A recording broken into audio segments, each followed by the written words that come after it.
አልኬሚስቱ የተለዩ መጽሐፍት ናቸው። ስለ ሜርኩሪ፣ ስለ ጨው፣ ስለ ድራጎኖችና ስለ ነገስታት ያወራሉ። እሱ ደግሞ ከእነዚህ አንዳቸውም አልገቡትም። ሆኖም በሁሉም መጽሐፍት የሚደጋገም አንድ ሐሳብ ያለ መሰለው። ሁሉም ነገሮች የአንድ ነገር ብቻ መከሰቻዎች ናቸው። ከመጽሐፍቱ በአንዱ በአልኬሚ ጽሑፎች ውስጥ በጣም ጠቃሚውና አስፈላጊው ምንባብ በጥቂት መስመሮች ብቻ የተጻፈውና በኤመራልድ ላይ የተቀረጸው ምንባብ ነው። የኤመራልድ ጽላት ነው አለ እንግሊዙ። ይህን ብላቴና የሆነ ነገር ማስተማር በመቻሉ ኩራት እየተሰማው፣ ታዲያ እነዚህ ሁሉ መጽሐፍት ለምን ያስፈልጉናል? ብላቴናው ጠየቀ። እነዚያን ጥቂት መስመሮች መረዳት እንድንችል መለሰ እንግሊዙ። የተናገረውን ከልቡ የሚያምንበት ባይመስልም ብላቴናው ከሁሉ ይበልጥ የማረከው መጽሐፍ የዝነኛ አልኬሚስቶችን ታሪኮች የሚናገረው ነው። አልኬሚስቶቹ ሙሉ ሕይወታቸውን በአብያተ ሙከራቸው ብረቶችን ለማንጻት ተግባር የሰጡ ነበሩ። አንድ ብረት ለብዙ ዓመት ከቀለጠ ከግል ባህሪያቱ ሁሉ ይወጣና የሚቀረው ነገር የሁለንታ ነፍስ ይሆናል ብለው ያምኑ ነበር። የሁለንታ ነፍስ በገጸ ምድር ላይ ያለውን ነገር ሁሉ እንዲረዱ ፈቅዶላቸዋል። ምክንያቱም ተግባቦት ሁሉ የሚከወንበት ቋንቋ እርሱ ነውና። ይህን ግኝት አብይ ሥራ ብለው ይጠሩታል። እርሱም ከፊል ፈሳሽ ከፊል ጠጣር ነው። ቋንቋውን ለመረዳትማ ሰዎችንና ነገሮችን መመልከት አይበቃም? ጠየቀ ብላቴናው። አንተ ደግሞ ሁሉንም ነገር የማቅለል አባዜ ያለብህ አለ እንግሊዙ በንዴት። አልኬሚ ቀልድ አይደለም። እያንዳንዱ ሙያውን የተካኑ አልኬሚስቶች ያለፉበትን ደረጃ መከተል ያስፈልጋል። በአብዩ ሥራ ፈሳሹ ክፍል ዕድሜ ቀጥል ማየ ሕይወት እንደሚባልና ከሁሉም አይነት በሽታ እንደሚፈውስ አወቀ። አልኬሚስቱንም እንዳያረጅ ይረዳዋል። ጠጣሩ ክፍል ደግሞ የፈላስፋው ጠጠር ይባላል። የፈላስፋውን ጠጠር ማግኘት ቀላል አይደለም አለ እንግሊዙ። አልኬሚስቶቹ ብረቱን የሚያነጻቸውን እሳት እየተመለከቱ ብዙ ዓመታት አብያተ ሙከራቸው ውስጥ ያሳልፋሉ። እሳቱን ተጠግተው ብዙ ሲቆዩ የዓለምን ከንቱ ነገር ሁሉ ይተዋሉ ማለት ነው። የብረቶቹ መንጻት ወደ እነሱ ወደ ራሳቸውን መንጻት እንደሚመራቸው አውቀዋል።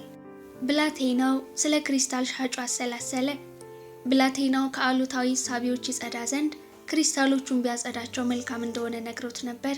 ብላቴናው አልኬሚ በአንድ ሰው የዕለት ተዕለት ሕይወት ውስጥ ሊማሩት የሚቻል መሆኑን ይበልጥ እያመነ መጥቷል። ደግሞም አለ እንግሊዙ፣ የፈላስፋው ጠጠር አስገራሚ ባህሪ ያለው። የጠጠሩ ትንሽዬ ብር ማዕድን በጣም ብዙ ብረቶችን ወደ ወርቅ መለወጥ ትችላለች። ብላቴናው ይህንን ሲሰማ በአልኬሚ ይበልጥ እየተሳበ መጣ። በትንሽ ትዕግስት ሁሉንም ነገር ወደ ወርቅ መለወጥ እንደሚችል አሰበ። በዚህ ረገድ የተሳካላቸውን የብዙ ሰዎችን ታሪክ አንብቧል። ሄልቬሺየስ፣ ኤልያስ፣ ፉልካኔሊ እና ገበር አስደሳች ታሪኮች ነበሩ። ሁላቸውም ዕጣ ፈንታቸውን እስከ መጨረሻው ኖረውታል፣ ተጉዘዋል፣ ከጠቢባን ጋር ተነጋግረዋል፣ ተአምራትን ሰርተዋል። የፈላስፋውን ጠጠርና የዕድሜ ቀጥል ማየ ሕይወት ባለቤትም ሆነዋል። ነገር ግን አብዩን ሥራ ለመረዳት በፈለገ ጊዜ ብላቴናው ሙሉ በሙሉ ግራ ተጋባ። መስመሮች፣ በምስጢር ቋንቋ የተጻፉ መመሪያዎችና የተሰወሩ ጽሑፎች ብቻ ነበሩ። ለምን ነገር ያወሳስባሉ? አንድ ምሽት እንግሊዙን ጠየቀው። እንግሊዙ በሆነው ባልሆነው እንደሚበሳጭና መጽሐፍቱም እንደናፈቁት ብላቴናው ልብ ብሏል። የመረዳት ኃላፊነት ያለባቸው እንዲረዱት ታስቦ አለው። እስኪ ሁሉም ሰው እየተነሳ ብረት ወደ ወርቅ ሲለውጥ ይታየ። ወርቅ ዋጋውን ያጣ ነበር። ነገሮችን በጥልቀት ለማጥናት ጽናትና ፈቃደኝነት ያላቸው ብቻ ናቸው አብዩን ሥራ መረዳት የሚችሉት። ምስጢሮቹን የሚፈታልኝ እውነተኛ አልኬሚስት እየፈለገው ነው። እነዚህ መጽሐፍት መቼ ነበር የተጻፉት? ብላቴናው ጠየቀ። ከብዙ 100 ዓመታት በፊት። ያኔማ ማተሚያ ቤቶቹ አልነበሩም። ብላቴናው ሞገተ። ሰዎች ስለ አልኬሚ የሚያውቁበት ምንም ዘዴ አልነበረም። ይህንን በብዙ ምስሎች የተሞላ የማይገባ ቋንቋ ለምን ተጠቀሙ? እንግሊዙ በቀጥታ መልስ አልሰጠውም። ባለፉት 3 ቀናት ሲራራውን በትኩረት እያስተዋለ የነበረ ቢሆንም ምንም አዲስ ነገር እንዳላወቀ ተናገረ። ያስተዋለው ብቸኛ ነገር ቢኖር የጦርነቱ ወሬ በየጊዜው እየጨመረ መምጣቱን ነው። አንድ ቀን ብላቴናው መጽሐፍቱን ለእንግሊዙ መለሰለት። ምን ተማርክ ብሎ ጠየቀው። የመልሱን ምንነት ለመስማት የጓጓው እንግሊዝ ጦርነት ሊያጋጥማቸው የመቻሉን ሐሳብ ለመርሳት የሆነ ሰው እንዲያዋራ ይፈልጋል። ዓለም ነፍስ እንዳላት ያን ነፍስ የተረዳ ሁሉ የነገሮችን ቋንቋ መረዳት እንደሚችል ተምሬያለሁ። ብዙ አልኬሚስቶች ዕጣ ፈንታቸውን እውን ስለማድረጋቸውና በመጨረሻም የዓለምን ነፍስ የፈላስፋውን ጠጠር እንዲሁም እድሜ ቀጥሉን ማየ ህይወት ስለማግኘታቸው አውቄያለሁ። ከሁሉም በላይ ግን እነዚህ ነገሮች በሙሉ ቀላል እንደሆኑና በኤመራልድ ላይ ሊጻፉ እንደሚችሉ ተምሬያለሁ። እንግሊዙ ተበሳጨ። በምርምር ያሳለፋቸው ዓመታት፣ ምትሃታዊዎቹ ትዕምርቶች፣ እንግዳዎቹ ቃላትና የቤተ ሙከራ ዕቃዎች አንዳቸውም የብላቴናውን ቀልብ አልሳቡም። ነፍሱ ምናልባትም ይሄን ለመረዳት ገና አልሰለጠነች ይሆናል ብሎ አሰበ። መጽሐፍቱን ተቀብሎ በየቦርሳዎቻቸው አስገባቸው። ሲራራውን ወደ መመልከትህ ተመለስ አለው። እሱም እኔን ምንም አላስተማረኝም። ብላቴናው በበረሃው ጸጥታና በእንስሳቱ በሚነሳው አሸዋ ላይ ወደ መመሰጥ ተመለሰ። ሁሉም ሰው ትምህርት የሚቀስምበት የየራሱ መንገድ አለው አለ ለራሱ። የእሱ መንገድ ከኔ ጋር አይመሳሰልም፣ የእኔም የእሱን አይመስልም። ሆኖም ሁለታችንም ዕጣ ፈንታዎቻችንን እያሰስን ነው። በዚህ ምክንያት አከብረዋለሁ። ሲራራው ሌትና ቀን መጓዝ ጀመረ። የተሸፋፈኑት ቤዱይኖች በጣም በተደጋጋሚ ይከሰቱም ነበር። የብላቴናው ጥሩ ጓደኛ የሆነው ግመል ነጂ በጎሳዎቹ መካከል እንዳይነሳ የተሰጋው ጦርነት መጀመሩን ገለጸ። ሲራራው ወደ ኦሲሱ ከደረሰ እድለኛ ነው። እንስሳዎቹ ደክመዋል። ሰዎቹም እርስ በርስ ማውራታቸውን ቀንሰዋል። ጸጥታው በተለይ የሌሊቱ አስፈሪ ገጽታ ሆኗል። በፊት ከግመል ጩኸትነቱ የተለየ ነገር ያልነበረው ድምፅ አሁን ወራሪዎችን እንዳይጠራ ተሰግቶበታል። በሕይወት አለው ብላቴናውን በአንድ እሳት ባልተያያዘበት ጨረቃም ባልወጣችበት ምሽት እንደ እንጀራ የሚዘወተረውን የበረሃ ቴምር እየበሉ። ስበላ የማስበው ቴምሩን ብቻ ነው። ሰልፍ ላይ ስሆን ሰልፉ ላይ ብቻ ተኩራለሁ። መዋጋት ካለብኝ ደግሞ ያ ቀን ለመሞት የሌላውን ቀን ያህል ጥሩ ነው። ምክንያቱም ያለፈውን ወይም የወደፊቱን ህይወቴን አልኖርም። አሁን ብቻ ነው የሚያስደስተኝ። ምንም ጊዜ በአሁን ላይ ማተኮር ከቻልክ ደስተኛ ሰው ትሆናለህ። በረሃ ውስጥ ህይወት መኖሩን፣ ከዋክብት በሰማይ ሰማያት መኖራቸውን፣ የጎሳዎቹ አባላት የሚዋጉት የሰው ዘር አካላት በመሆናቸው እንደሆነ ትረዳለህ። ህይወት ላንተ የጭፈራ ድግስ፣ ታላቅ በዓልም ትሆንልሃለች። ምክንያቱም ህይወት አሁን እየኖርናት ያለችው ቅጽበት ናት። ከሁለት ምሽቶች በኋላ ብላቴናው ለመተኛት እየተዘጋጀ እያለ በየምሽቱ የሚከተሏትን ኮከብ ፈለጋት። አድማሱ ከወትሮ ዝቅ እንዳላሰበ፣ ምክንያቱም ከዋክብቱን ራሱ በረሃው ላይ ያያቸው መስሎታል። ኦሲሱ ነው አለ ግመል ነጁ። ከሆነ ታዲያ ለምን አሁን ወደ እሷ አንሄድም? ብላቴናው ጠየቀ። ምክንያቱም መተኛት አለብን። ብላቴናው ፀሐይ እንደወጣች ከእንቅልፉ ነቃ። ከፊት ለፊቱ ማታ ትናንሽ ከዋክብት በነበሩበት ስፍራ የቴምር ዛፎች በረሃውን ሞልተው በመደዳ ተሰልፈዋል። ብላቴናው ግን ጸጥ ብሏል። የበረሃውን ጸጥታ ተላምዶታል። ዛፎቹን በማየት ተመስጧል። ወደ ፒራሚዶቹ ለመድረስ ገና ብዙ መንገድ ይቀረዋል። እናም ይህች ማለዳ አንድ ቀን ትውስታ ሆና ትቀራለች። ሆኖም ይህች የአሁን ቅጽበት ናት። ግመል ነጂው ያላት የጭፈራ ቅጽበት። እናም ያለፈ ታሪኩ ትምህርት፣ የመጪውን ኑሮ ህልም አድርጎ ሊኖራት ፈለገ። እነዚህን ዛፎች ማየት አንድ ቀን ትዝታ ቢሆንም አሁን ግን ጥላን፣ ውሃን፣ ከጦርነት መዳኛ መጠጊያ ማግኘትን ይወክላል። ትናንት የግመል ድምፅ አደጋን ያመለክት ነበር። ዛሬ ደግሞ የዛፎቹ ሰልፍ ተአምራትን ሊያበስር ይችላል። ዓለም ብዙ ቋንቋ ትናገራለች ሲል አሰበ ብላቴናው። ጊዜያቱ በፍጥነት ተጓዙ። ሲራራዎቹም እንዲሁ ብሎ አሰበ። በመቶዎች የሚቆጠሩ ሰዎችና እንስሳት ወደ ኦሲሱ ሲቃረቡ እየተመለከተ ያለው አልኬሚስቱ። ሰዎች ወደ እንግዶቹ ሰዎች ይጮሃሉ። የበረሃዋን ፀሐይ አቧራ ደብቋታል። የኦሲሱ ህፃናት የማያውቋቸው ሰዎች ወደ አካባቢያቸው በመምጣታቸው ተደስተው ይቦርቃሉ። አልኬሚስቱ የጎሳ አለቆች ለሲራራው መሪ ሰላምታ ሰጥተውት ለረጅም ደቂቃ ሲያዋሩ ታየ። ከእነዚህ አንዳቸውም ለአልኬሚስቱ ግድ አልሰጡትም። ብዙ ሰዎች ሲመጡ ሲሄዱ በረሃውን ባለበት ሲቀር ተመልክቷል። ነገስታትና ለማኞች በበረሃው አሸዋ ላይ ሲጓዙ ተመልክቷል። ነፋስ ሰራሾቹ የአሸዋው ጋራዎች ያለማቋረጥ በነፋሱ አማካኝነት ይቀያየራሉ። አሸዋዎቹ ግን ከህፃንነቱ ጀምሮ የሚያውቃቸው አሸዋዎች ናቸው። ተጓዦቹ በቢጫው አሸዋ ላይ ከሰማያዊ ሰማይ በታች ለሳምንታት ሲጓዙ ቆይተው ለመጀመሪያ ጊዜ አረንጓዴዎቹን ዛፎች ሲያዩ የሚሰማቸውን ደስታ ማየት ያስደስተዋል። እግዚአብሔር በረሃውን የፈጠረው ሰዎች የቴምር ዛፎችን እንዲያደንቁ ይሆናል ብሎ አሰበ። ይበልጥ ተግባራዊ ጉዳዮች ላይ ለማተኮር ወሰነ። ሲራራው ውስጥ ከምስጢሮቹ ጥቂቶቹን አልኬሚስቱ የሚያስተምረው አንድ ሰው እንዳለ አውቋል። ንግሮቹ ነግረውታል። ሰውየውን እስካሁን አላወቀውም። ነገር ግን በልምምድ የሰለጠኑት አይኖቹ ገና ብቅ ሲል ይለዩታል። አልኬሚስቱ ይሄኛው እንደ ከዚህ በፊቱ ደቀ መዝሙሩ ብቃት ያለው እንዲሆንለት ተመኘ።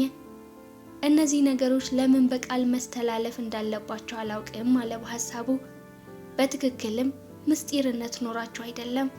እግዚአብሔር ምስጢራቱን ለሁሉም ፍጡራን በቀላሉ ነው የገለጻቸው።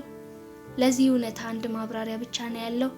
ነገሮቹ በዚህ መንገድ መስተላለፍ ያለባቸው ከንጹህ ሕይወት በመሰራታቸውና እንዲህ ያለው ሕይወት ደግሞ በጽሑፍ ወይም በስዕል ሊወከል ባለመቻሉ ነው። ሰዎች በተጻፉ ቃላትና በስዕሎች ይደነቁና የሁለንታን ቋንቋ ዘንግተውት ያርፋሉ። ብላቴናው የሚያዩን ነገር ማመን አልቻለም። ኦሲሱ ልክ የጂኦግራፊ መጽሐፍ ላይ እንዳየው በጥቂት ዛፎች የተከበበ ጉድጓድ በመሆን ፋንታ ስፔን ውስጥ ካሉ በርካታ ከተሞች ሳይቀር ይተልቃል። 300 ጉድጓዶች፣ 50,000 የቴምር ዛፎች እና ቁጥር ስፍር የሌላቸው ባለቀለም ድንኳኖች አሉት። 1001 ሌሊትን ይመስላል አለ እንግሊዙ አልኬሚስቱን ለማግኘት እየተቅበጠበጠ። እንስሳቱንና መጤዎቹን ሰዎች ለማየት በጓጉ ሕፃናት ተከበቡ። የኦሲሱ ወንዶች ስለ ጦርነቱ መስማት ፈለጉ። ሴቶቹ ደግሞ ነጋዴዎቹ ያመጧቸውን አልባሳትና የከበሩ ድንጋዮች ለመውሰድ ተሻሙ። የበረሃው ጸጥታ የሩቅ ህልም ሆኗል። የሲራራው ተጓዦች ያለማቋረጥ እየተሳሳቁና እየተጫጫሁ ያወራሉ። ልክ የሆነ መንፈሳዊ ዓለም ውስጥ ቆይተው አሁን ሰዎች ወዳሉበት ዓለም የተመለሱ ይመስላሉ። አሁን መንፈሳቸው አርፏል። እነሱም ተደስተዋል። በረሃው ውስጥ በጣም ከፍተኛ ጥንቃቄዎችን ያደርጉ ነበር። ኦሲሶቹ ግን ግመል ነጂው ለብላቴናው እንዳስረዳው ምንጊዜም ነፃ ቀጠናዎች ተደርገው ይወሰዳሉ። ምክንያቱም ብዙሃኑ ነዋሪዎቻቸው ሴቶችና ሕፃናት ናቸው። በረሃው ውስጥ ኦሲሶች ሞልተዋል። የጎሳ ጦረኞች ግን በረሃውን እየተፋለሙ ኦሲሶቹን የመንገደኞች መጠለያ አድርገው ይተዋቸዋል። ትንሽ ቢቸገርም የሲራራው መሪ ተጓዦችን አንድ ላይ ሰብስቦ መመሪያዎቹን ሰጣቸው። ቡድኑ በጎሳዎች መካከል የተነሳው ግጭት እስኪጠናቀቅ ባለበት ስፍራ ይቆያል። እንግዶች እንደመሆናቸው መጠን ተጓዦቹ ከኦሲሱ ነዋሪዎች ጋር የመኖሪያ ስፍራን መጋራት ይኖርባቸዋል። ጥሩ ነገርም ይቀርብላቸዋል። የራሱን ወታደሮች ጨምሮ ሁሉም ሰው የያዘውን የጦር መሳሪያ በጎሳው አለቆች ለተመረጡት ሰዎች እንዲያስረክብ ተጠየቀ። እነኚህ የጦር ደንቦች ናቸው፣ መሪው አስረዳ። ኦሲሶች ለሰራዊቶች መጠለያ አይሆኑም። የእንግሊዙ ከቦርሳው ውስጥ ሪቮልቨር አውጥቶ ማስረከብ ብላቴናውን አስገረመው። ሪቮልቨር ምን ያደርግልሃል? ጠየቀው። ሰዎችን እንዳምናቸው ይረዳኛል፣ እንግሊዙ መለሰ። በመሃል ብላቴናው ስለ ድብቅ ሀብቱ አሰላሰለ። ህልሙን እውን ለማድረግ በተቃረበበት መጠን ነገሮች ይበልጥ አስቸጋሪ እየሆኑበት ይመጣሉ። አረጋዊው ንጉሥ የጀማሪ እድል ያሉት ነገር መስራት ያቆመ ይመስላል። ህልሙን እውን ለማድረግ ሲተጋ ጽናቱንና ወኔውን የሚፈትኑ ሁኔታዎች ያለማቋረጥ አጋጥሞታል። ስለዚህ ችኩልም ትዕግስት የለሽም መሆን አይችልም። እንዲሁ ወደፊት ቢጓዝ እግዚአብሔር በመንገዱ ላይ የተወለትን ንግሮችና ምልክቶች ማየት አይችልም። እግዚአብሔር በመንገዱ ላይ ያስቀምጧቸዋል። ይሄ ሐሳቡ ራሱን አስደነቀው። እስከዚያ ቅጽበት ድረስ ንግሮች የዚህ ዓለም ጣጣዎች ይመስሉት ነበር። ልክ እንደ መብላት ወይም እንደ መተኛት ወይም ፍቅርን እንደ መሻት ወይም ስራ እንደ ማግኘት። እግዚአብሔር ማድረግ የሚገባው ሊጠቁመው የሚጠቀምባቸው ቋንቋዎች ስለመሆናቸው አስቦ አያውቅም። ትዕግስት የለሽ አትሆን፣ ለራሱ ደገመለት። ልክ ግመል ነጂው እንዳለው ነው። የመብያ ጊዜ ከሆነ ብላ፣ መጓዣ ጊዜ ከሆነ ደግሞ ተጓዝ። በዚያ የመጀመሪያ ቀን እንግሊዙን ጨምሮ ሁሉም ሰው ደክሞ ነበርና ተኛ። ብላቴናው ከጓደኛው ርቆ 5 የዕድሜ ኩዮቹ ያሉበት ድንኳን ውስጥ ተመደበ። በረሃኞች በመሆናቸው እሱ ስለ ታላላቅ ከተሞች በሚያወራቸው ታሪኮች ይደነቁ ነበር። ብላቴናው የበጎች እረኝነትን ሕይወቱን ተረከላቸው። በክሪስታል መደብር ውስጥ ያሳለፈውን ጊዜ ሊነግራቸው ሲል እንግሊዙ ወደ ድንኳኑ ገባ። ስፈልግህ አረፈድኩ አለው ብላቴናውን ወደ ውጭ እየመራው። አልኬሚስቱ የሚኖርበትን በማፈላለግ እንድትረዳኝ በጣም እፈልጋለሁ። በመጀመሪያ በራሳቸው ሊፈልጉት ሞከሩ። አልኬሚስቱ ሊኖርበት ይችላል ብለው የገመቱትን ድንኳን ሁሉ ሲያስሱ አሉ። ሙሉውን ቀን ልናባክነው እኮ ነው አለ እንግሊዙ ከብላቴናው ጋር አንድ የውሃ ጉድጓድ አጠገብ ተቀምጦ። ሰው መጠየቅ ሳይሻለን አይቀርም። ብላቴናው ሐሳብ አቀረበ። እንግሊዙ እዚህ የመጣባቸው ምክንያቶች ሌሎች ሰዎች እንዲሰሙበት አልፈለገም ነበር። በመጨረሻ ግን ከእሱ የተሻለ አረብኛ የሚናገረው ብላቴና ሰዎች እንዲጠይቅለት ተስማማ። ብላቴናውም የፍየል ቆዳ ስልቻዋን በውሃ ልትሞላ ወደ ጉድጓድ የመጣችውን ሴት ቀረባት። እንደምን አልሽ እናቴ? እዚህ ስፍራ የአልኬሚስቱን መኖሪያ ለማግኘት እየሞከርኩ ነበር። ሴትየዋ እንደሱ የሚባል ሰው እንደማታውቅ ነግራው በፍጥነት ከአጠገቡ ሄደች። ከመብረሯ በፊት ግን ጥቁር የለበሱ ሴቶችን ባያናግር እንደሚሻለው መከረችው። ምክንያቱም ጥቁር የሚለብሱት ያገቡ ሴቶች ናቸዋ። እሱም ባህሉን ማክበር አለበት። እንግሊዙ ተናዷል። ረጅም ጉዞ በከንቱ የሚቀር መስሎ ታየው። ብላቴናውም አዝኗል። ጓደኛው ጣፈንታውን እየተከተለ ነው። አንድ ሰው ጣፈንታውን ሲከተል ደግሞ እንዲሳካለት ዓለም ሁሉ ሊያግዘው ይጥራል ነበር ያሉት አረጋዊው ንጉሥ። እሳቸው ሊሳሳቱ አይችሉም። ከዚህ በፊት ስለ አልኬሚስቶች ሰምቼ አላውቅም አለ ብላቴናው። ምናልባትም እዚህም ማንም ሰምቶ አያውቅ ይሆናል። የእንግሊዙ አይን በራ። ልክ ነው። ምናልባት ማንም አልኬሚስት ምን እንደሆነ አያውቅ ይሆናል። የሕዝቡን በሽታዎች የሚፈውስላቸው ማን እንደሆነ ጠይቅልኝ። ጥቁር የለበሱ አያሌ ሴቶች ውሃ ፍለጋ ወደ ጉድጓዱ መጥተው ነበር። ብላቴናው ግን እንግሊዙ ቢገፋፋውም አንዳቸውንም አልጠየቃቸውም። ከዚያ አንድ ሰው ወደ እነሱ ቀረበ። የሰዎችን በሽታ የሚያድነውን ሰው ታውቀዋለህ? ሲል ብላቴናው ጠየቀው። አላህ ነው ከህመማችን የሚፈውሰን አለው ሰውየው፣ ጸጉረ ልውጦችን መፍራቱ በግልጽ እያስታወቀበት። ጠንቋዮችን ነው የምትፈልጉት? ከቅዱስ ቁርአን የሆኑ ቃላትን አነበነበና መንገዱን ቀጠለ። ሌላ ሰውዬ መጡ። እድሜያቸው ገፋ ያለ ነው። ትንሽዬ ባልዲ ይዘዋል። ብላቴናው ጥያቄውን ለእሳቸውም ደገመላቸው። እንዲህ አይነቱ ሰው ለምን ማግኘት ፈለገ? አረቡ መልሰው ጠየቁት። ምክንያቱም ይሄ ጓደኛዬ ብዙ ወራት ተጉዞ እዚህ የመጣው ያንን ሰው ለማግኘት ብሎ ነው አለ ብላቴናው። እንደሱ ያለ ሰው እዚህ ኦሲስ ውስጥ ካለ በጣም ኃያል መሆን አለበት አሉ ሽማግሌው ጥቂት አሰብ ካደረጉ በኋላ። የጎሳው አለቆች እንኳን ሊያገኙት ሲፈልጉ ሊያገኙት አይችሉም። እሱ ሲፈልግ ብቻ ነው የሚገኘው። ጦርነቱ እስኪቆም ጠብቁ፣ ከዚያም ከሲራራው ጋር ከዚህ ሂዱ። በኦሲሱ ህይወት ውስጥ ጥልቅ ማለት አትሞክሩ አሉና ሄዱ። እንግሊዙ በጣም ተደሰተ። ትክክለኛ አቅጣጫ ላይ ናቸው። በመጨረሻም ጥቁር ያለበሰች ወጣት መጣች። በትከሻዋ ውሃ መቅጃዋን ተሸክማለች። ራሷን ብትከናነብም ፊቷ አልተሸፈነም። ስለ አልኬሚስቱ ሊጠይቃት ብላቴናው ቀረብ አላት። በዚህች ቅጽበት ራሱ መንቀሳቀስ ያቆመ መሰለ። የሁለንታ ነፍስ ውስጡ ተሰራጨ። ጥቋቁር አይኖቿን ሲመለከትና በሳቅና በዝምታ መሃል ያሉትን ከናፍሯን ሲያይ ዓለም ሁሉ ከሚናገረው ቋንቋ ሁሉ በጣም ወሳኝ የሆነውን ቋንቋ፣ በምድር ላይ ያሉ ሰዎች ሁሉ በልባቸው የሚረዱትን ቋንቋ ተማረ። ፍቅርን። ከሰብአዊ ፍጡራን በእድሜው የሚተልቅ ከበረሃው የሚበልጥ ጥንታዊ የሆነ ነገር። ልክ በብላቴናውና በልጅቱ አይኖች መሃል እንደሆነው ሁለት ጥንድ አይኖች ሲገናኙ አንድ አይነት ኃይል የሚረጭ። ፈገግ አለች። ይሄ ደግሞ በእርግጠኝነት ንግር ነው። ሳይታወቀው እድሜውን ሙሉ ሲጠብቀው የኖረው ንግር፣ ከበጎቹና መጽሐፍቱ ውስጥ፣ ክሪስታል መደብሩ ውስጥና በበረሃው ጸጥታ ውስጥ ሲፈልገው የኖረው ንግር። ንጹህ የዓለም ቋንቋ ነው። ማብራሪያ ያሻውም።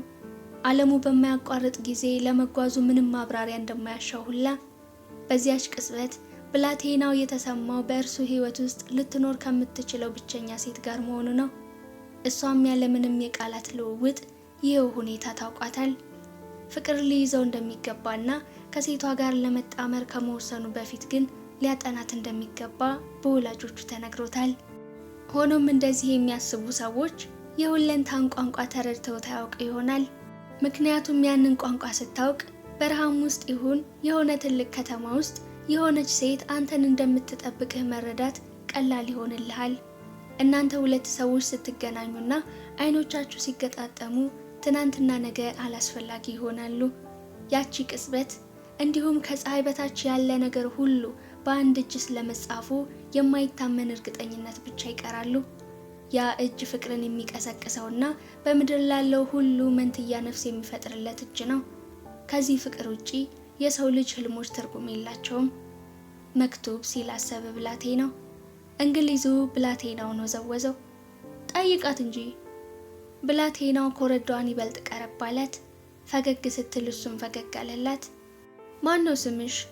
ጠየቃት። ፋጡማ አለች ኮረዳዋ አይኖቿን እያሸሸች። በእኔም ሀገር አንዳንድ ሴቶች የሚጠሩበት ስም ነው። የነቢያችን ሴት ልጅ ስም ነው አለች ፋጡማ። ወራሪዎቹ ስሙን በየደረሱበት ያደርሱታል። ይህች ቆንጆ ኮረዳ ስለ ወራሪዎቹ በኩራት ተናገረች። እንግሊዙ ሲጎተጉተው ብላቴናው የሰዎችን በሽታ ስለሚፈውሰው ጠየቃት። እሱማ የዓለምን ምስጢራት ጠንቅቆ የሚያውቀው ሰው ነው አለች። ከበረሃው ጂኒዎች ጋር ይገኛል።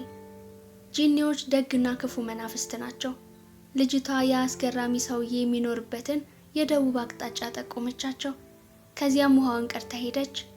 እንግሊዙም የለም፣ አልኬሚስቱን ፍለጋ ሄዷል። ልጁ ግን አንድ ቀን ሌቫንተር የዚህችን ሴት ሽቶ ይዞለት መጥቶ እንደነበረ እያስታወሰና መኖሯን እንኳን ሳያውቅ በፊት እንደወደዳት እያሰበ ከውሃው ጉድጓድ አጠገብ ለረጅም ሰዓት ተቀመጠ። ለእሷ ያለው ፍቅር በምድር ያለውን አዱኛ ሁሉ ለማግኘት እንደሚያስችለው አውቋል። በማግስቱ ኮረዳዋን መልሶ እንደሚያገኛት ተስፋ አድርጎ ወደ ውሃው ጉድጓድ ሄደ። የሚደንቀው ነገር እንግሊዙንም እዚያው ስፍራ በረሃውን ሲመለካከት አገኘው። ሙሉውን ከሰዓት በኋላና ምሽቱን ጠበቅሁት አለ። ከምሽቱ የመጀመሪያዎቹ ከዋክብት ጋር ብቅ አለ። ምን እየፈለግሁ እንደሆነ ነገርሁት። እሱም እርሳስን ወደ ወርቅ ለውጬ አውቅ እንደሆነ ጠየቀኝ። ልማር የመጣሁት ይህን እንደሆነ ነገርኩት። መሞከር አለብህ አለኝ። ይህንኑ ብቻ ነው ያለኝ። ሂድና ሞክር። ብላቴናው ምንም አልተናገረም። ምስኪኑ እንግሊዝ ይህን ሁሉ መንገድ የተጓዘው ብዙ ጊዜ የሰራውን ነገር ደግሞ እንዲሰራው ሊነገረው ብቻ ነው። ታዲያ ሞክረዋ አለው እንግሊዙን። የማደርገው እንደሱ ነው። አሁኑኑ ጀምረዋለሁ። እንግሊዙ ሄደ። ፋጡማ መታ ውሃዋን በመቅጃዋ ሞላች። አንድ ነገር ልነግርሽ ነው የመጣሁት አለ ብላቴናው። ሚስቴ እንድትሆኝ እፈልጋለሁ። እወድሻለሁ። ኮረዳዋ ውሃ መቅጃዋን ጣለችው። ውሃውም ተደፋ። እዚሁ በየቀኑ እየመጣሁ ጠብቅሻለሁ። በረሃውን አቋርጬ የመጣሁት ፒራሚዶቹ አቅራቢያ ያለ ሀብት ፍለጋ ነው። እናም ለኔ ጦርነቱ እርግማን መስሎኝ ነበር። አሁን ግን ምርቃት ሆኖልኛል። ምክንያቱም ወደ አንቺ አምጥቶኛልና። ጦርነቱ የሆነ ጊዜ ማብቃት አይቀርም አለች ኮረዳዋ። ብላቴናው በዙሪያው ያሉትን የቴምር ዛፎች ተመለከተ። የበጎች እረኛ እንደነበረና አሁንም ተመልሶ እረኛ መሆን እንደሚችል ለራሱ ነገረው። ፋጡማ እሱ ከሚፈልገው ሀብት ትበልጣለች። የጎሳው ወንዶች ሁሌም ሀብት ፍለጋ እንደተጓዙ ናቸው አለች ኮረዳዋ፣ ልክ የሚያስበውን እንደገመተች ሁሉ። ሴቶቹም በእነዚህ የጎሳው ወንዶች ኩራት ይሰማቸዋል። ውሃውን መልሳ ሞላችና ሄደች። ልጁ በየቀኑ ፋጡማን ለማግኘት ወደ ጉድጓዱ ይሄዳል። ስለ እረኝነት ህይወቱ፣ ስለ ንጉሱ እንዲሁም ስለ ክሪስታል መደብሩ አውርቶላታል። ጓደኛሞች ሆነዋል። ደግሞም ከእሷ ጋር ከሚያሳልፋት 15 ደቂቃ ውጭ ያለው ጊዜ የማይመሽ የማይነጋ እስኪመስለው ድረስ ይረዝምበታል። በኦሲሱ ለአንድ ወር ያህል እንደቆዩ የሲራራው መሪ አብረውት የተጓዙትን ሁሉ ስብሰባ ጠራቸው። ጦርነቱ መቼ እንደሚያበቃ ስለማናውቅ ጉዟችንን መቀጠል አንችልም አለ። ፍልሚያዎቹ ረጅም ጊዜ ምናልባትም ዓመታትን ሊወስዱ ይችላሉ። በሁለቱም ወገን ሀያል ጦሮች ናቸው ያሉት። ድሉ ለሁለቱም ወሳኝ ነው። የክፉና የደግ ጦርነት አይደለም። ለኃይል ሚዛን ሲሉ ሁለት ኃይሎች የሚፋለሙበት ጦርነት ነው። እንዲህ ያለው ጦርነት ከተጀመረ ከሌላው አይነት ጦርነት የረዘመ ጊዜ ይወስዳል። ምክንያቱም አላህ በሁለቱም ወገን አለ። ሰዎቹ ወደ የመኖሪያቸው ሲመለሱ ብላቴናው ግን ፋጡማን ሊያገኛት ሄደ። ስለ ጠዋቱ ስብሰባ ነገራት። እንደምታፈቅረኝ ነገርከኝ። ከዚያም ስለ ሁለንተናዊ ቋንቋና ስለ የሁለንታ ነፍስ አስተማርከኝ። በዚያም ምክንያት የማንነትህ አንድ አካል ሆኛለሁ። ብላቴናው የድምጿን ስልትና ቃና አዳመጠና በቴምሮቹ መሃል ከሚነፍሰው ነፋስ ድምፅ ይበልጥ እንደሚያምር አሰበ። እዚሁ ሆኜ ለረጅም ጊዜ ስጠብቅህ ነበር። ትናንቴን፣ ባህሌን፣ የበረሃ ወንዶች ከሴቶች የሚጠብቁትን ምግባር ዘንግቻለሁ። ከህፃንነቴ ጀምሮ በረሃው የሆነ ድንቅ ስጦታ እንደሚያመጣልኝ አልም ነበር። አሁን ስጦታዬ መጥቷል። አንተው ነህ ስጦታዬ። ብላቴናው እጇን ሊይዛት አማረው። የፋጡማ እጆች ግን የጆጉን መያዣ ይዘዋል። ስለ ህልሞችህ፣ ስለ አረጋዊው ንጉሥ፣ ስለ ድብቅ አዱኛህም ነግረኸኛል። ስለ ንግሮችም ነግረኸኛል። ስለዚህ አሁን ምንም አልፈራም። ምክንያቱም እነዚያ ንግሮች ናቸው አንተን ወደ እኔ ያመጡህ። እኔም የህልምህ አንተ እንደምትለው የእጣ ፈንታህ አንድ አካል ሆኛለሁ። ስለዚህም ወደ ግብህ መቀጠልህን ነው የምፈልገው። ጦርነቱ እስከሚቆም እጠብቃለሁ ካልክ ጠብቅ። ከዚያ በፊት መሄድ ካለብህ ግን ህልምህን ፍለጋ ሂድ። የአሸዋው ቁልሎች በነፋሱ ቢለዋወጡ በረሃው ግን ፈጽሞ አይለወጥም። አንዳችን ለአንዳችን ያለን ፍቅርም እንዲሁ ነው የሚሆነው። መክቱብ አለች። እውነትም የህልምህ ክፋይ ከሆንኩ አንድ ቀን ወደ እኔ ትመለሳለህ። ብላቴናው ያን ቀን ከእሷ ሲለይ አዝኖ ነበር። የሚያውቃቸውን ባለትዳር እረኞች አስታወሰ። ራቅ ወዳለ መስክ ሊሄዱ ሲሉ ሁሌም ሚስቶቻቸውን ማሳመን ይቸገሩ ነበር። ፍቅር ከሚያፈቅሯቸው ሰዎች ጋር እንዲቆዩ ይጠይቃቸዋል። በቀጣዩ ቀን ይህንን ለፋጡማ ነገራት። በረሃው ወንዶቻችንን ወስዶብናል፣ ደግሞም ሁሌም አይመለሱም አለችው።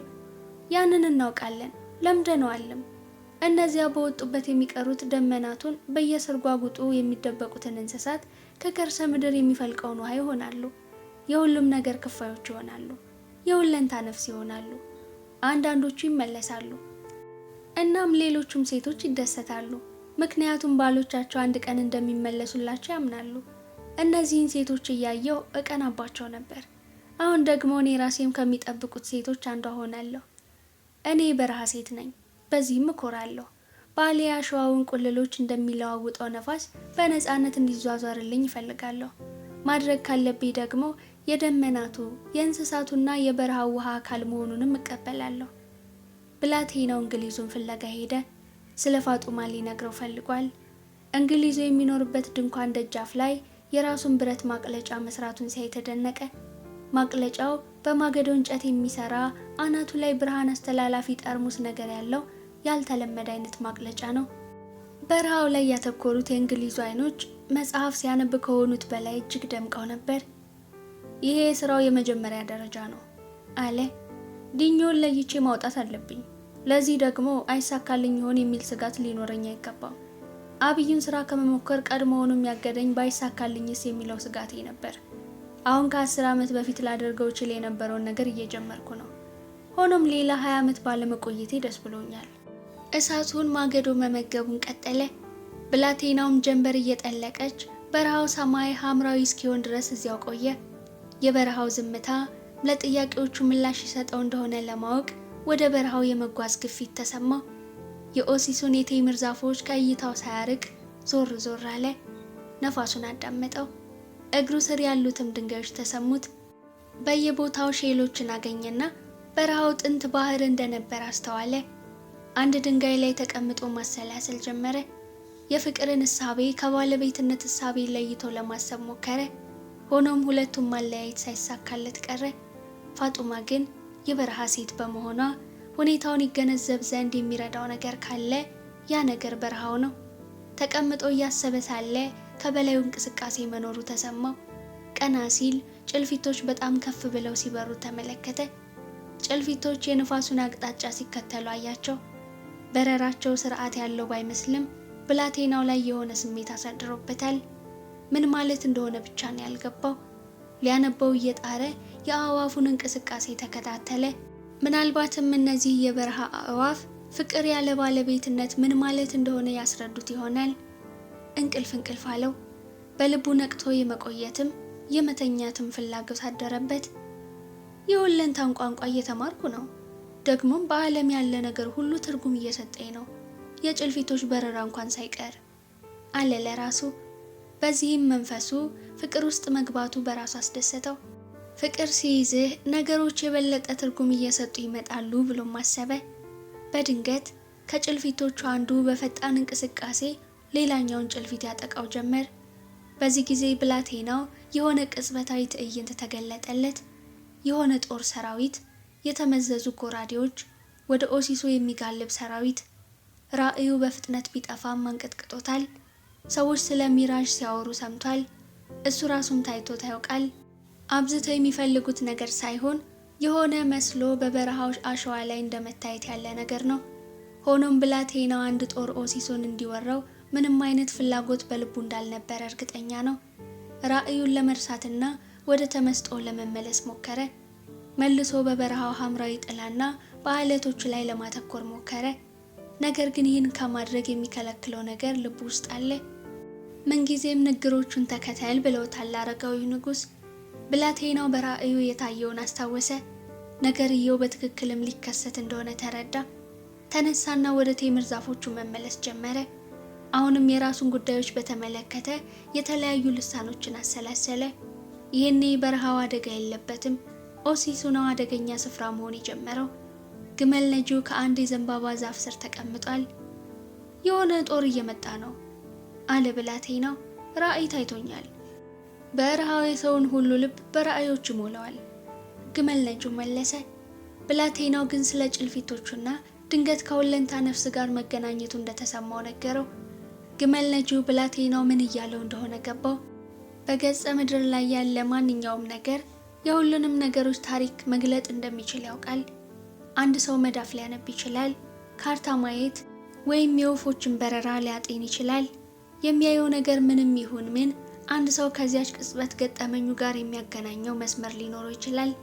በእርግጥ የሚታዩት ነገሮች አይደሉም ምንም ነገር የሚገልጡት። ምን እየተፈጸመ እንዳለ የሚያዩት ሰዎች ናቸው ወደ ሁለንታ ነፍስ መዝለቅ የሚያስችል መንገድ የሚያገኙት። በረሃው በሁለንታ ነፍስ ውስጥ መግባት በመቻላቸው ላይ ኑሯቸው በተመሰረተ ሰዎች የተሞላ ነው። አዋቂዎች ይባላሉ። በሴቶችና በአዛውንቶች ዘንድ ይፈራሉ።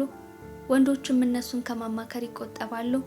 ምክንያቱም እንደምትሞት ተነግሮ ውጊያ ገብተህ በብቃት ልትፋለም አትችልም። የጎሳው ወንዶች ውጤቱን ሳያውቁ ፍልሚያውን መቅመስን ይመርጣሉ። ነገማ በአላህ ተጽፏል። እሱ የጻፈው ደግሞ ምንጊዜም ለበጎ ነው። ስለዚህም እነኚህ ሰዎች ዛሬም ብቻ ነው የሚኖሩት። ምክንያቱም ዛሬ ራሱ በአስደናቂ ነገሮች የተሞላ ነው። ግመል ነጂው ተዋጊ አይደለም። ስለዚህ አዋቂዎቹን አማክሮ ያውቃል። አብዛኞቹ የነገሩት ልክ ነው፣ አንዳንዶቹ ግን ይሳሳታሉ። እናም አንድ ቀን በጣም የሚፈሩትና ከሁሉም ሸምገል የሚሉት አዋቂ ግመል ነጂውን ስለ ነገር ለማወቅ ምን እንደፈለገ ጠየቁት። አንዳንድ ነገሮችን ማድረግ እንድችል አላቸው። እንዲሆኑብኝ የማልፈልጋቸውን ነገሮች መለወጥ እንድችል ብዬ ነው። የነገ ገጽታዎች ላይ ሆኑ ነዋ አሉት አዋቂው። ምናልባትም ነገን ማወቅ የፈለጉት ለሚመጣብኝ ነገር ራሴን ለማዘጋጀት ብዬ ይሆናል። በጎ ነገሮች ቢመጡ አስደሳች መደነቅን ይሰጡሃል። ክፉ ነገሮች ቢኖሩና ቀድመ ብታውቃቸው ከመከሰታቸው በፊት በጣም ተሰቃያለህ። ስለ ወደፊቴ ማወቅ የምፈልገው ሰው ስለሆንኩ ነው አላቸው ግመል ነጂው። ሁሉም ሰው ሁሌም የሚኖረው በነገው ላይ ተመስርቶ ነው። አዋቂው ጠጠር በመጣል አወዳደቃቸውን በማየት መተንበይን ነው የተካኑት። ያን ቀን ግን አልተነበዩም። ጠጠሮቹን በጨርቅ ጠቅልለው ቦርሳቸው ውስጥ አስቀመጧቸው። የምተዳደረው ለሰዎች ወደፊት የሚያጋጥማቸውን በመንገር ነው አሉት። የጠጠሮችን ጥበብ በእነሱም አማካኝነት ሁሉ ነገር ወደ ተጻፈበት ስፍራ እንዴት እንደምገባ አውቃለሁ። እዚያም የትናንቱን ማንበብ፣ የተረሳውን ማወቅና አሁን ያሉትን ንግሮችን መረዳት እችላለሁ። ሰዎች ሲጠይቁኝ ነገን አላነብላቸውም፣ ነገን እገምትላቸዋለሁ እንጂ ነገ የአምላክ ነው። በሚያስደንቅ ሁኔታ ውስጥ የሚገልጠውም እሱ ብቻ ነው። ነገን እንዴት እገምታለሁ? በዛሬ ንግሮች ላይ ተመስርቼ። ምስጢሩ ያለው ዛሬ ውስጥ ነው። ዛሬን ልብ ካልከው እሱ ላይ ልትሻሻል ትችላለህ። ዛሬህን ካሻሻልከው ደግሞ ነገህም የተሻለ ይሆናል። የወደፊቱን እርሳውና እያንዳንዱን ቀን በአላህ አስተምህሮት እየተመራ ለልጆቹ ባለው ፍቅርም እየተማመነ ኑር። እያንዳንዱ ቀን በራሱ ዘላለማዊነትን ይዞልህ ይመጣል። ግመል ነጂው አላህ የወደፊቱን ያይ ዘንድ የሚፈቅድለት በምን አይነት ሁኔታዎች ውስጥ እንደሆነ ጠየቃቸው። እሱ ራሱ ሲገልጠው፣ እግዚአብሔር ደግሞ ነገን የሚገልጠው ከስንት ጊዜ አንዴ ነው። የሚገልጠውም ስለ አንድ ምክንያት ብቻ ነው። ይለወጥ ዘንድ የሚቻለው ነገ ብቻ በመሆኑ ነው። እግዚአብሔር ለብላቴናው ነገን በከፊል አሳይቶታል ብሎ አሰበ። ግመል ነጂው መሳሪያው የሆነው ዘንድ ብላቴናውን ለምን መረጠው? ሂድና የጎሳውን መሪዎች አናግራቸው አለው ግመል ነጂው። እየተቃረቡ ስላሉ ሰራዊቶች ንገራቸው። ይስቁብኛል። እነሱ በረሃኞች ናቸው። በረሃኞች ደግሞ ንግሮችን እንዴት ማየት እንዳለባቸው ያውቃሉ። እንግዲያውስ እስካሁን አውቀውት ይሆናል። በዚህ ሰዓት እሱ አያሳስባቸውም። አላህ ያውቁት ዘንድ የፈለገውን ነገር ማወቅ ካለባቸው የሆነ ሰው እንደሚነግራቸው ያምናሉ። ከዚህ በፊት ብዙ ጊዜ እንዲሁ ሆኗል። አሁን ግን ያ ሰው አንተ ነህ። ልጁ ስለ ፋጡማ አሰበ። የጎሳዎቹን መሪዎች ለማግኘት ሊሄድም ወሰነ። ብላቴናው በኦሲሱ መካከለኛ ስፍራ ላይ ከተተከለ አንድ ትልቅ ነጭ ድንኳን ፊት ለፊት የቆመውን ዘብ ቀረበው። የጎሳ መሪዎቹን ማናገር እፈልጋለሁ። ከበረሃው ንግሮችን ይዤ መጥቻለሁ። ምንም ሳይመልስለት ዘቡ ወደ ውስጥ ገብቶ ጥቂት ቆየ። ሲወጣ ነጭና ወርቃማ ልብስ ከለበሰ ወጣት አረብ ጋር ተመለሰ። ብላቴናው ያየውን ነገር ለወጣቱ ሲነግረው ወጣቱ ጠብቅ ብሎት ድንኳኑ ውስጥ ገብቶ ጠፋ። መሸ። የሚጣሉ ሰዎችና ነጋዴዎች ስብስብ እያሉ ወደ ድንኳኑ ይገባሉ፣ ይወጣሉ። እደጅ እየነደዱ የነበሩት እሳቶች አንድ በአንድ ጠፉ። ኦሲሱም የበረሃው አይነት ጸጥታ ነገሰበት። በታላቁ ድንኳን ውስጥ የነበሩት መብራቶች ብቻ እንደበሩ ቀሩ። በዚህ ሁሉ ጊዜ ብላቴናው ስለ ፋጡማ እያሰበ ነበር። ለመጨረሻ ጊዜ የተነጋገሩት ነገር እስካሁንም አልገባውም። በመጨረሻ ከስንት ሰዓታት በኋላ ዘቡ እንዲገባ ፈቀደለት።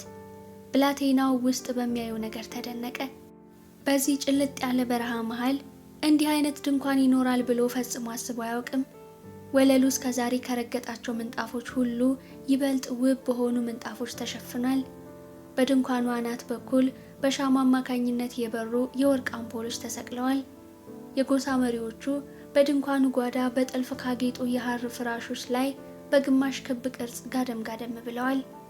አሽከሮቹ በብር ትሪዎች ላይ ጣፋጮችና ሻይ ሞልተው ሽር ጉድ ይላሉ። ሌሎቹ ይተጋሉ። የክፍሉ አየር በጭሳጭስ ጣፋጭ መዓዛ ታውዷል። የጎሳ መሪዎቹ 8 ናቸው። ብላቴናው ግን ወሳኙ የትኛው እንደሆነ ማወቅ ችሏል። ነጭና ወርቃማ ልብስ የለበሰ አረብ ከግማሽ ክቡ መሃል ተቀምጧል። ከጎኑ ቅድም ብላቴናውን ያናገረው ወጣት አረብ አለ። ስለ ጎሳ ንግሮች የሚናገረው ጸጉረ ልውጥ ማን ነው ብሎ ጠየቀ። አንደኛው የጎሳ መሪ ብላቴናውን እያየ እኔ ነኝ መለሰለት። ብላቴናው ያየውንም ተናገረ። በረሃው እኛ ለስንት ትውልድ እዚህ መኖራችንን እያወቀ ለምን ሲል ነው እንዲህ ያሉ ነገሮችን ለጸጉረ ልውጥ የሚገልጠው አለ ሌላኛው። ምክንያቱም የኔ አይኖች ከበረሃው ጋር አልተላመዱም አለ ብላቴናው። ከበረሃው ጋር የተላመዱ አይኖች ላያዩዋቸው የሚችሉ ነገሮችን ማየት እችላለሁ። በዚያ ላይ ደግሞ ስለ ሁለንታ ነፍስ አውቃለሁ ሲል አሰበ ለራሱ። ኦሲሱ ገለልተኛ መሬት ነው። ስለዚህ ኦሲስን የሚያጠቃ የለም። ሶስተኛው ተናገረ። እኔ ያየሁትን ልነግራችሁ ብቻ ነው የሚችለው። ልታምኑኝ ካልፈለጋችሁ ይህን ጉዳይ በተመለከተ ምንም ማድረግ አይኖርባችሁም። ሰዎቹ የሞቀ ክርክር ውስጥ ገቡ። የሚያወሩት ብላቴናው በማይገባው የአረብኛ ዘዬ ነበር። ሊወጣ ሲል ግን ዘቡ እንዲቆይ ነገረው። ብላቴናው ፍርሃት ገባው። ንግሮቹ የሆነ ችግር መኖሩን ነግረውታል። የበረሃው ውስጥ ስላየው ነገር ለግመል ነጂው ማውራቱ ቆጨው። በድንገት መሃል ላይ ያሉ ሸምገል ያሉ ሰው ፈገግ አሉ። ይህኔ ብላቴናው በጥቂቱ እፎይታ ተሰማው። ሰውየው በክርክሩ አልተሳተፉም። እውነቱን ለመናገር አንዲትም ቃል አልተናገሩም ነበር። ነገር ግን ብላቴናው የሁለንታ ቋንቋ ይገባው ጀምሯል። በድንኳኑ ውስጥ የተሰራጨው የሰላም መንፈስ ይሰማዋል። አሁን መምጣቱ ልክ መሆኑ ገባው። ውይይታቸው አበቃ። የጎሳ መሪዎቹ የሽማግሌውን ንግግር ሊያዳምጡ ለጥቂት ደቂቃዎች ጸጥ አሉ። ከዚያ ሽማግሌው ወደ ብላቴናው ዞሩ። በዚህ ጊዜ ግን ፊታቸው ላይ የሚነበበው ቅዝቅዝ ያለ ስሜት ሆነ። ከ2000 ዓመታት በፊት በአንድ ሩቅ ሀገር አንድ በህልም የሚያምን ሰው ወደ ጨለማ እስር ቤት ተጣለ። በኋላም በባርነት ተሸጠ አሉ ሽማግሌው ልጁ በሚገባው ዘዬ። የእኛ ነጋዴዎች ያንን ሰው ገዙትና ወደ ግብጽ አመጡት። በህልሞች የሚያምን ሁሉ ህልሞቹን መፍታትም እንደሚችል ሁላችንም እናውቃለን። ሽማግሌው ቀጠሉ። ፈርዖን ከሲታና ወፋፍራም ስለነበሩ ላሞች ሲያልም ይሄ ያልኩት ሰው ግብጽን ከረሃብ ታደጋት። ስሙ ዮሴፍ ይባላል። እርሱም እንዳንተ በባዕድ ምድር ላይ የተገኘ ባዕድ ነበር። እድሜውም ያንተን ያህል ሳይሆን አይቀርም።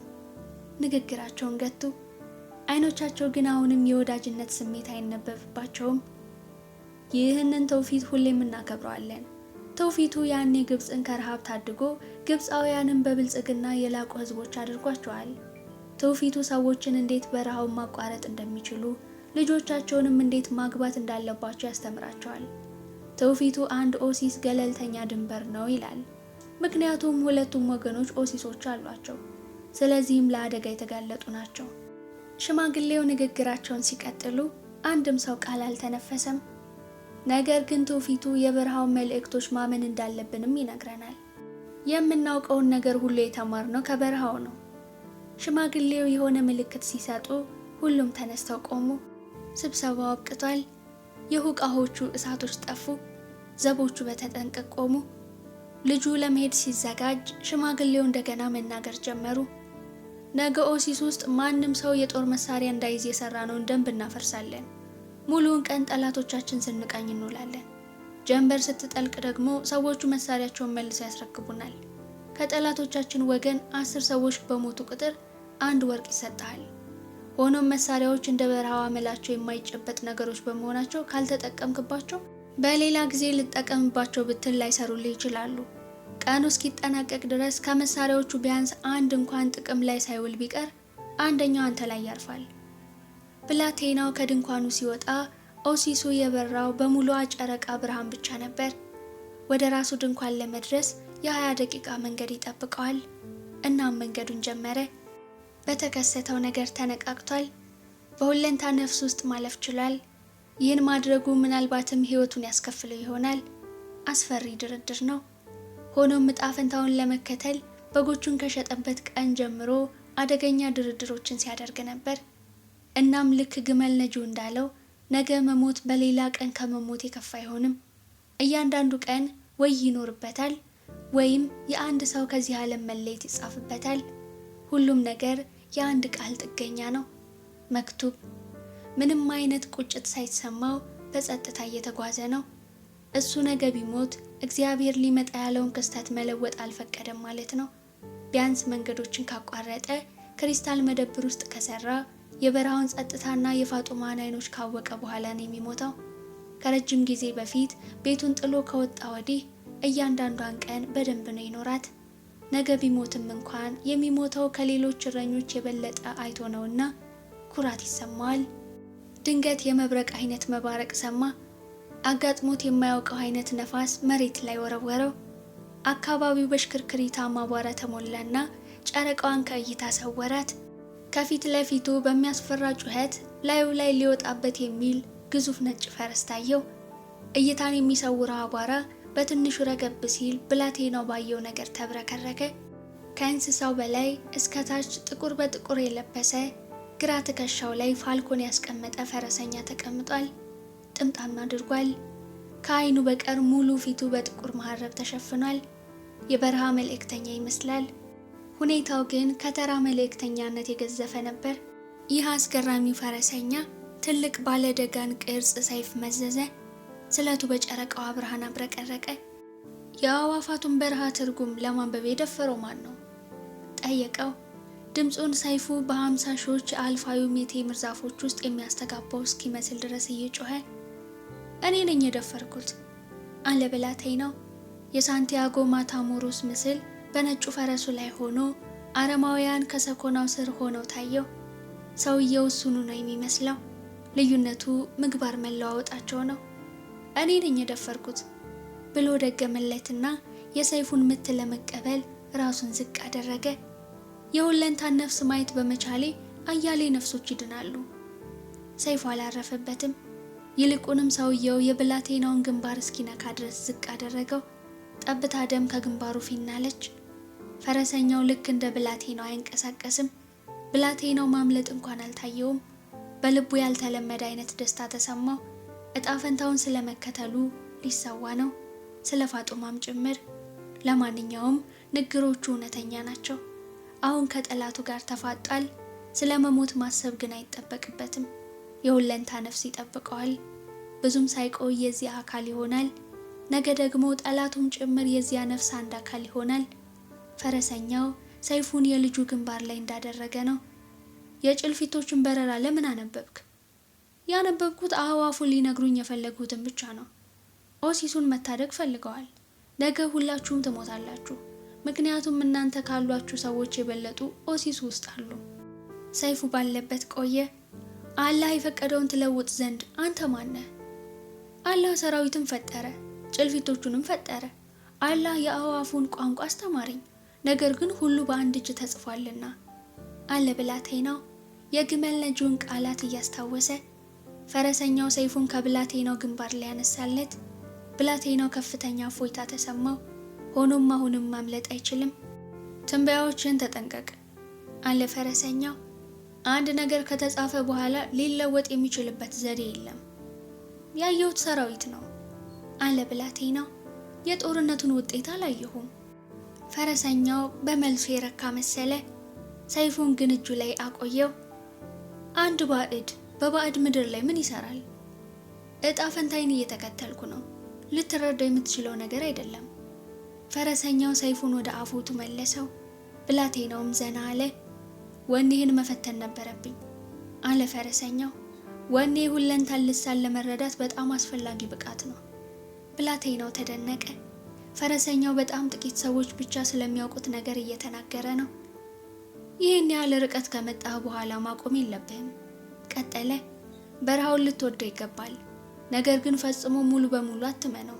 ምክንያቱም በረሃው ሰውን ሁሉ ይፈትናል፣ እያንዳንዱን እርምጃ ይፈታተናል፣ አቅመ ቢሶችንም ይገድላል። የሚናገረው ነገር ብላቴናውን አረጋዊውን ንጉሥ አስታወሰው። ተዋጊዎቹ ከመጡና ራስ እስከ ጀንበር መጥለቂያ ድረስ ትከሻህ ላይ ከቆየልህ መጥተህ ፈልገኝ አለ እንግዳው ሰው። ሰይፉን የመዘዘው ያው እጁ አሁን አለንጋ ያዘ። ፈረሱ እንደገና የአቧራ ደመና እያስነሳ ጋለበ። የት ነው የምትኖረው? ጮኸ ብላቴናው። አለንጋውን የያዘው እጅ ወደ ደቡብ አመለከተው። ብላቴናው ከአልኬሚስቱ ጋር ተገናኘ። ይቀጥላል።